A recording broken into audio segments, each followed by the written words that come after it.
أعوذ بالله من الشيطان الرجيم بسم الله الرحمن الرحيم أذن للذين يقاتلون بأنهم ظلموا وإن الله على نصرهم لقدير الذين أخرجوا من ديارهم بغير حق إلا أن يقولوا ربنا الله ولولا دفع الله الناس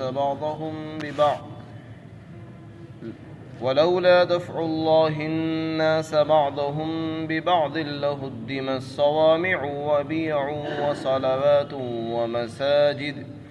ومساجد يذكر فيها اسم الله كثيرا ولينصرن الله من ينصره إن الله لقوي عزيز الذين إن مكناهم في الأرض أقاموا الصلاة وآتوا الزكاة وأمروا بالمعروف ونهوا عن المنكر ولله عاقبة الأمور.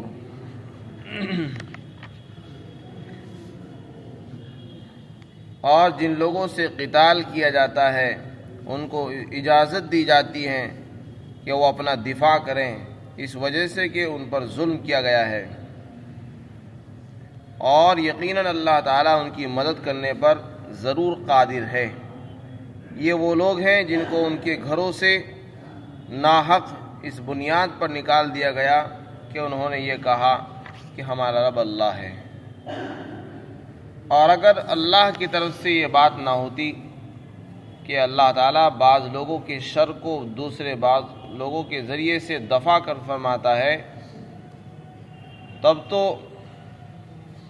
عیسائیوں کی خانقاہیں اور ان کے کلیسا اور گرجا گھر اور یہودیوں کے عبادت خانے اور مسجدیں جن میں کثرت کے ساتھ اللہ کا نام لیا جاتا ہے سب منہدم کر دی جاتی اور مسمار کر دی جاتی ہے، اور اللہ ضرور مدد کرتا رہے گا اس شخص کی جو اللہ کے دین کی مدد کرے گا۔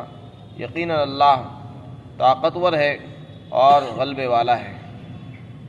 یہ وہ لوگ ہیں کہ اگر ہم ان کو اقتدار عطا کریں زمین پر تو یہ نمازوں کو قائم کریں گے اور زکوٰۃ ادا کریں گے اور لوگوں کو بھلائیوں کا حکم دیں گے اور برائیوں سے روکیں گے، اور تمام کاموں کا انجام اللہ ہی کے لیے ہے۔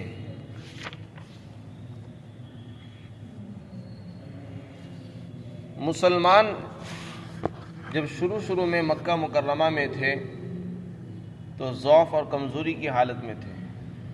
جب اللہ کے نبی صلی اللہ علیہ وسلم نے ایمان کی دعوت دینی شروع کی تو لوگ دشمن بن گئے، اور آپ کے ماننے والے شروع میں وہی لوگ تھے جو ضعیف اور کمزور تھے۔ دنیاوی اعتبار سے جو ضعیف ہوتے یا غلام ہوتے یا پردیسی ہوتے وہ لوگ مسلمان ہوا کرتے تھے، جیسے کہ بلال حبشی، صہیب رومی، سلمان فارسی اور کچھ غلام اسلام لے آتے تھے جو دنیاوی اعتبار سے کمزور سمجھے جاتے تھے۔ لوگ ان کو حقیر اور ذلیل سمجھتے اور پھر ان کو ستایا کرتے تھے۔ چنانچہ جو لوگ مسلمان ہوئے شروع میں ان کو خوب ستایا گیا، ان کو اذیتیں دی گئی، جانی نقصان پہنچائے گئے۔ مسلمان ان تمام مصائب کو برداشت کرتے رہے، اور آپ علیہ السلام سے اس کی شکایت بھی کرتے تھے، لیکن آپ سب کو صبر کی تلقین فرماتے ہیں۔ قرآن میں مکہ مکرمہ کی زندگی میں جو 13 سالہ زندگی تھی، پوری 13 سالہ زندگی میں جہاد کا کہیں حکم نہیں دیا گیا، بلکہ مسلمانوں کو یہی حکم تھا کہ تم صبر کرو، جبکہ حالات اتنے سخت تھے کہ مسلمانوں کے لیے نماز پڑھنا، دین کی محنت کرنا، دین پر چلنا انتہائی دشوار تھا۔ لوگ ہر طرف سے جان کے اور دین کے اور ایمان کے دشمن بنے ہوئے تھے، لیکن اس کے باوجود بھی اللہ کی طرف سے جہاد کی اور تلوار اٹھانے کی اجازت نہیں دی گئی۔ جب بالکل حد ہو گئی تو مسلمانوں نے ہجرتیں شروع کی، کچھ مسلمان حبشہ چلے گئے اور بہت سے مسلمان بعد میں پھر مدینہ آئے۔ آپ صلی اللہ علیہ وسلم نے بھی مدینہ منورہ کی طرف ہجرت فرمائی. پھر جو لوگ حبشہ جا چکے تھے وہ بھی مدینہ ہی آ گئے. تو کچھ لوگوں نے 2 ہجرتیں کی، حبشہ کی طرف بھی ہجرت کی اور پھر مدینہ منورہ بھی ہجرت کی. جب آپ ہجرت فرما کر مکہ مکرمہ سے نکلے تو حضرت ابوبکر صدیق رضی اللہ عنہ نے فرمایا کہ ان لوگوں نے اپنے نبی کو ان کے شہر سے نکال دیا ہے اور یہ لوگ تو تباہ ہوگی. اب ان مشرکین سے ہماری جنگ ہوگی کیونکہ انہوں نے اللہ کے نبی کو اپنے وطن سے نکالا ہے. یہ ایک جرم چھوٹا جرم نہیں ہے، بڑا جرم ہے، لہذا اب ان کی تباہی کا وقت آ گیا ہے. چنانچہ ان کا یہ کہنا تھا. ہجرت کے فوراً بعد ہی یہ آیت شریفہ نازل ہوئی جس میں مسلمانوں کو جہاد کی اجازت دی گئی. اس سے پہلے صبر کی اجازت تھی، اب اس کے بعد مسلمانوں کو حکم دے دیا گیا کہ جو لوگ تم پر ظلم اور ستم کر رہے ہیں اب ان کے خلاف بدلہ لینے کا وقت آ چکا ہے اور ان کے خلاف تلوار اٹھانے کا وقت آ گیا ہے. تو اس میں مسلمانوں کو اجازت دی گئی لڑنے کی، لیکن ساتھ ہی یہ بھی بتا دیا کہ مسلمانوں کو جو اجازت دی جا رہی ہے وہ اس بنیاد پر کیونکہ ان پر ظلم کیا گیا ہے.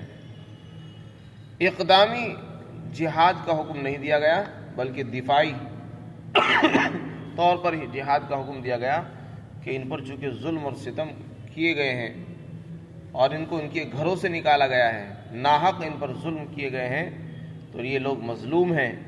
اب انہیں حق حاصل ہے کہ یہ دشمن سے مقابلہ کریں. پھر آگے ارشاد فرمایا اللہ تعالیٰ ان کی مدد کرنے پر قادر ہے. مسلمانوں کو تسلی بھی دی گئی ہے کیونکہ تم لوگ مظلوم ہو اور حق پر ہو. اللہ تعالیٰ حق کو پسند کرتے ہیں اور کفر سے نفرت کرتے ہیں، اس لیے اللہ کی مدد مسلمانوں کے ساتھ ہوگی. جب وہ جہاد کریں گے تو اللہ ان کو فتح و نصرت عطا فرمائے گا اور ان کا جو دشمن ہے وہ مغلوب ہوگا. چنانچہ غزوہ بدر پیش آیا سن 2 ہجری کے اندر، دوسرے ہی سال کفار مکہ سے جو ہے لڑائی ہوئی اور اللہ نے 313 صحابہ کو جو دشمن ان کے 3 گنا تھے ان کے مقابلے میں اللہ نے فتح عطا فرمائی اور ایک عظیم الشان اللہ نے ان کو کامیابی عطا فرمائی جو ایک مثال بن گئی. اس کو غزوہ بدر کے نام سے جانا جاتا ہے. تو اللہ تعالیٰ فرماتے اور اجازت دی جاتی ہے ان لوگوں کو جن سے لڑائی کی جاتی رہی ہے اس وجہ سے کہ ان پر ظلم کیا گیا ہے، اور اللہ ان کی مدد کرنے پر اور ان کو فتح دینے پر قادر ہیں. یہ لوگ وہ ہیں جن کو ان کے گھروں سے نکال دیا گیا ناحق، یعنی ان کی طرف سے کوئی قصور نہیں تھا. ان کا جرم صرف اتنا تھا کہ انہوں نے اللہ کا نام لیا ہے. مسلمانوں کو جو ستایا گیا اور ان کو تکلیفیں جو پہنچائی گئی صرف اس بنیاد پر کہ وہ اللہ کا نام لیتے تھے. ان کا اور کوئی جرم نہیں تھا. انہوں نے کسی کا کچھ نقصان نہیں کیا، نہ انہوں نے کسی کو نقصان دیا، نہ کسی کا مال چرایا تھا، نہ کسی کو قتل کیا تھا، بلکہ ان کا جرم صرف اتنا تھا کہ وہ اللہ کا نام لینے والے تھے. آج بھی مسلمانوں پر جو مصائب ہیں اور لوگ مسلمانوں کے دشمن اور اسلام کے دشمن ہیں وہ اس بنیاد پر نہیں کہ ہم نے ان کو کچھ دبایا ہے یا کچھ مال چھین رکھا ہے یا ہم ان کا حق دبائے ہوئے ہیں، نہیں، صرف اس بنیاد پر کہ ہم اللہ کا نام لیتے ہیں اور کوئی بنیاد نہیں. آج ہم اللہ کا نام لینا چھوڑ دیں تو سب ہمارے عزیز اور پیارے بن جائیں گے جیسے کہ کفار مکہ تھے. تو یہ لڑائی شروع سے چلتی آ رہی ہے. اسلام اور کفر کی لڑائی یہ شروع سے جاری ہے جو جاری رہے گی. الذین اخرجوا من دیارہم بغیر حق، فرمایا یہ وہ لوگ ہیں جن کو ان کے گھروں سے نکال دیا گیا ناحق، اس وجہ سے کہ انہوں نے یہ کہا کہ ہمارا رب اللہ ہے. تو یہ اللہ کہنا بس یہی لوگوں کے دلوں میں کھٹکتا ہے.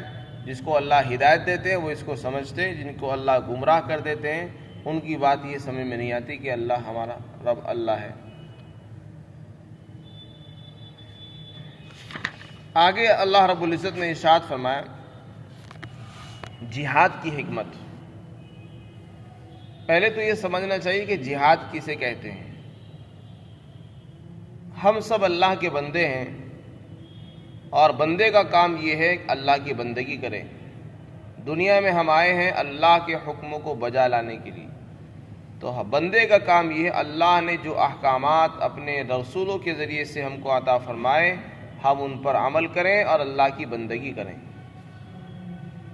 اور خود بھی عمل کریں، دوسروں کو بھی عمل کرائیں، خود بھی اللہ کا نام لیں، اللہ کی بندگی کریں، عبادت کریں، اور دوسروں کو بھی اس کی دعوت دیں، بھلائی کا حکم کریں۔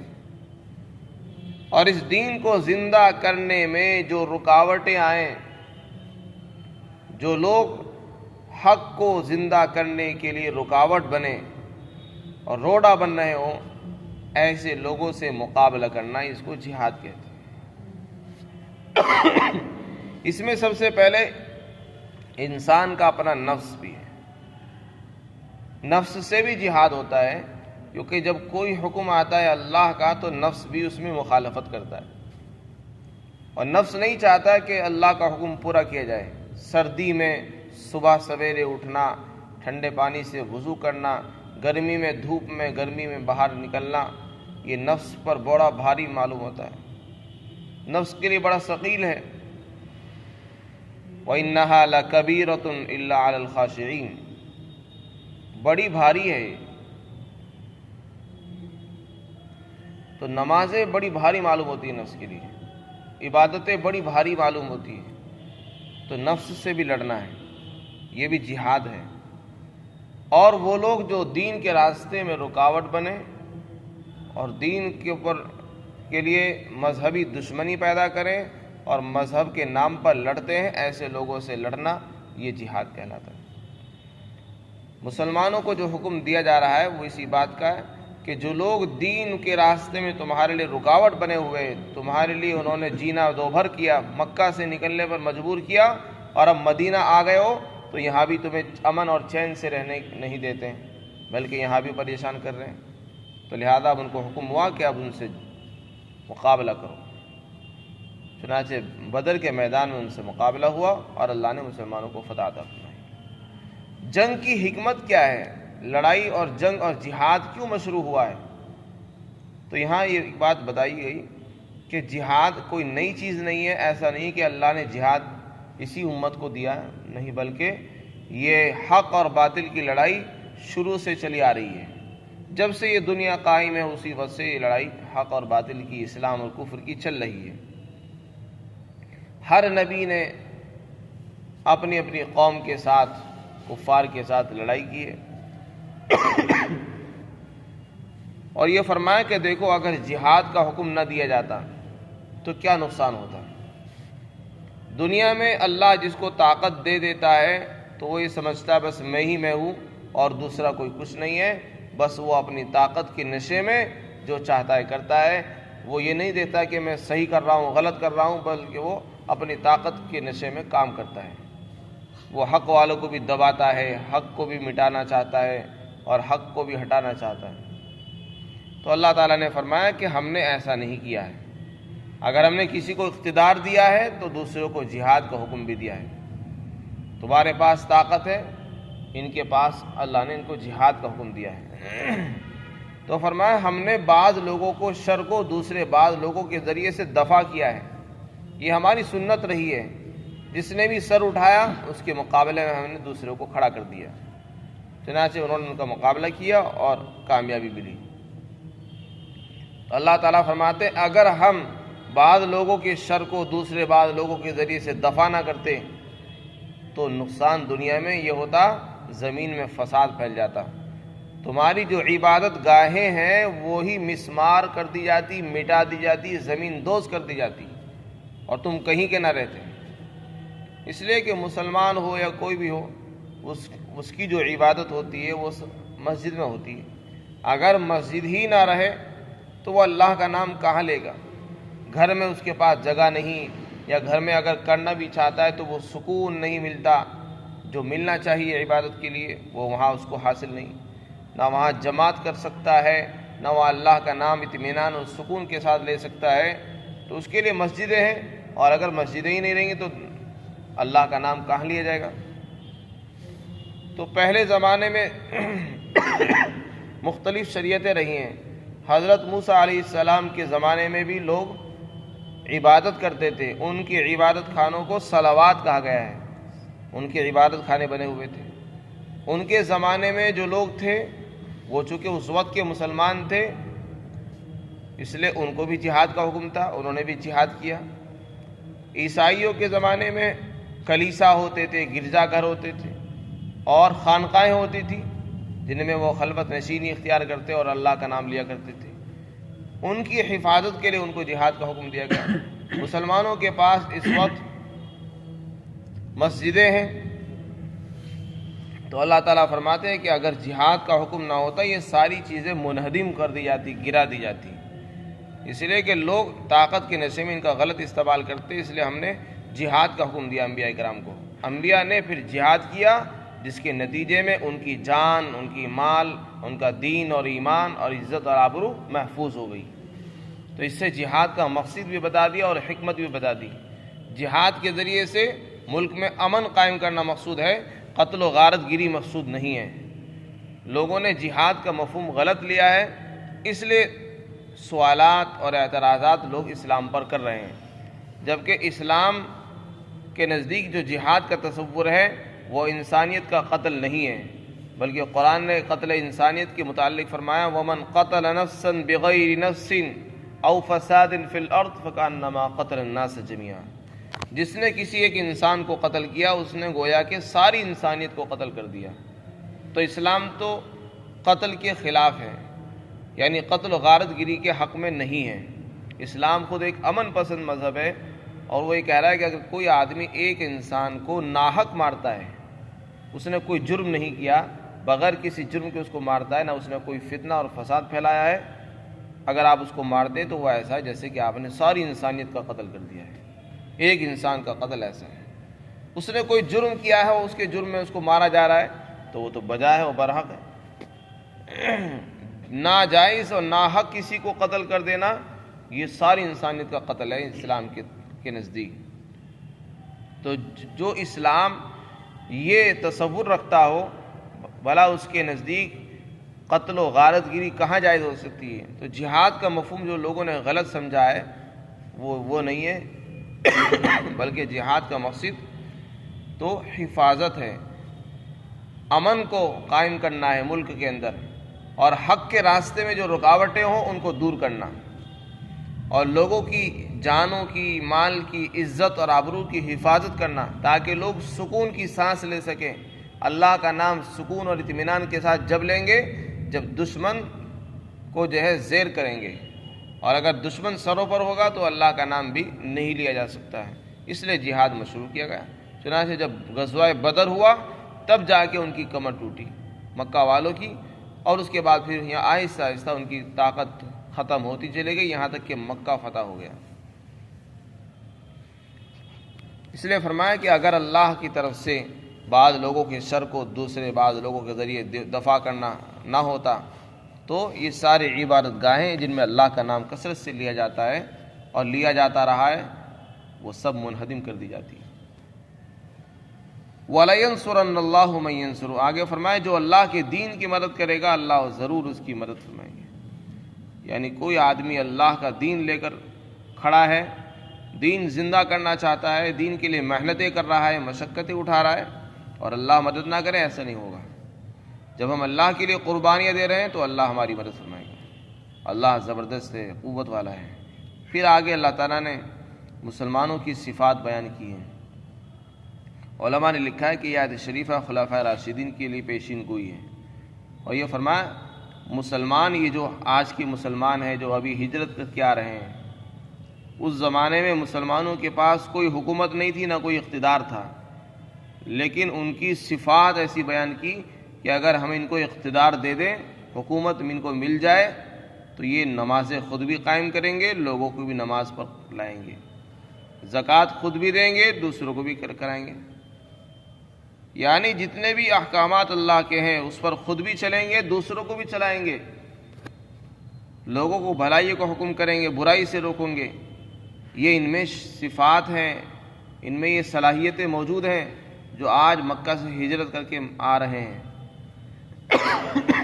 حضرت عثمان غنی رضی اللہ عنہ فرماتے ہیں یہ آیتیں ہمارے بارے میں نازل ہوئی، چنانچہ ہمیں گھروں سے نکالا گیا اور ہم پر ظلم و ستم کیا گیا، اور پھر اللہ نے جب ہمیں اقتدار دیا تو ہم نے نمازیں بھی قائم کی، لوگوں کو بھلائیوں کو حکم دیا، برائیوں سے روکا۔ تو علماء نے لکھا ہے کہ یہ خلفائے راشدین حضرت ابو بکر، حضرت عمر، حضرت عثمان، حضرت علی رضی اللہ عنہم کے شان میں نازل ہوئی ہے۔ جب تک کہ ان کو اقتدار نہیں ملا تھا پہلے ہی ان کی صفات بتا دی گئی کہ ان میں یہ صلاحیت موجود ہے، جو ابھی ہجرت کر کے آ رہے ہیں ان میں حضرت ابو بکر بھی تھے، حضرت علی بھی تھے، حضرت عثمان بھی تھے اور حضرت عمر بھی تھے۔ اور آگے چل کر دنیا نے دیکھا اقتدار انہی کے ہاتھوں میں آیا، یہی خلیفہ بنے، اور انہوں نے جو مثالی حکومتیں قائم کی ہیں سب اس کو جانتے ہیں، کیسا عدل و انصاف قائم کیا، کیسی نمازیں قائم کی، خود بھی نماز قائم کی، دوسروں کو بھی نمازوں پر کھڑا کیا۔ تو قرآن تو خلفائے راشدین کے لیے پہلے ہی پیشین گوئی کر رہا ہے، اور ہم یہ کہیں کہ 2-3 آدمیوں کے سوا کوئی مسلمان نہیں ہے، سب جھوٹے ہیں اور سب خائن ہیں، یہ سراسر قرآنی تصریحات کے خلاف ہے۔ قرآن تمام صحابہ کے بارے میں جو اس وقت تھے ان کے بارے میں گواہی دے رہا ہے کہ ان میں یہ شان موجود ہے۔ تو اس لیے علماء نے لکھا کسی بھی صحابی کے بارے میں بدگمانی، بدگوئی یہ مناسب نہیں ہے۔ کس نے کیا کیا اللہ جانتا ہے۔ ہم اپنی زبان کو کسی کے بارے میں لب کشائی کر کے گندا نہ کریں، کیونکہ ہمارے پاس نیکیاں پہلے ہی کم ہیں۔ ہم کسی کی برائی کر دیں گے تو ہمیں اپنی نیکیاں بھی دینی پڑ جائیں گی۔ فرمایا یہ لوگ وہ ہیں کہ اگر ہم انہیں اقتدار دے دیں زمین میں تو یہ نماز بھی قائم کریں گے، زکوٰۃ بھی دیں گے، اور لوگوں کو بھلائی کا حکم بھی کریں گے اور برائی سے بھی روکیں گے، یعنی خود بھی چلیں گے، دوسروں کو بھی چلائیں گے، اور کوئی برائی نہیں ہونے دیں گے۔ مفسرین نے لکھا ہے اسی آیت کے تحت اس میں اقتدار والوں کی صفات بیان کی ہے۔ اگر اللہ کسی کو اقتدار دے، حکومت مل جائے، کوئی آدمی حاکم بن جائے کسی بھی علاقے کا یا کسی ملک کا، کسی شہر کا، تو اس کے اندر یہ شان ہونی چاہیے، اس میں یہ صفات ہونی چاہیے۔ حکومت کا مطلب صرف یہ نہیں کہ بس کرسی مل گئی اور اپنا آرام سے عیش اور آرام میں پڑ گئے، نہیں، بلکہ اقتدار کا مقصد یہ ہے نمازیں قائم کرے، خود بھی دوسروں کو بھی نماز کی تلقین کرے، اچھائیوں کا حکم کرے اور برائیوں کی نفی کرے۔ برائی سے اس لیے نہ روکنا کہ لوگ ناراض ہو جائیں گے، یہ خیانت ہے، اور یہ اقتدار کے منشا کے اور مقصد کے خلاف ہے۔ اقتدار کا مقصد نمازوں کو قائم کرانا اور خود بھی کرنا، زکوٰۃ دینا اور دلوانا، تمام اسلامی احکامات کو نافذ کرانا، یہ ہم سب کا مقصد ہونا چاہیے۔ آگے فرمایا تمام کاموں کا انجام اللہ کے لیے ہے، یعنی جو بھی جیسا کرے گا پھر اس کا انجام بھی اللہ تعالیٰ عطا فرمائیں گے۔ اللہ تعالیٰ ہم سب کو عمل کی توفیق نصیب فرمائے۔